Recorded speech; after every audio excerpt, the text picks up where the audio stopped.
How to print from Canva. Hello everyone, I am Vishaka and welcome to our channel. Now let's get right into the tutorial. Firstly, go ahead and open your preferred browser and in the search bar search for canva.com. You will be led to the official webpage of Canva.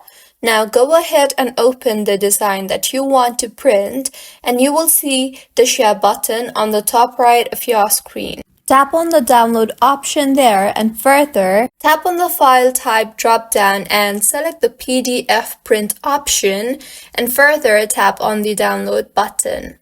Now wait for the download to complete and once completed, go ahead and open the download on your device. The downloaded file location might vary depending on your device you are using.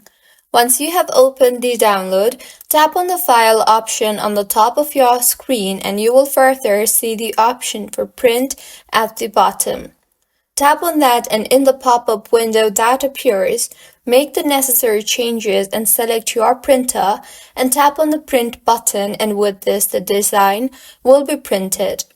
So, this is how you can print from Canva. If you find this tutorial helpful, please like the video and do subscribe to our channel for more contents like this.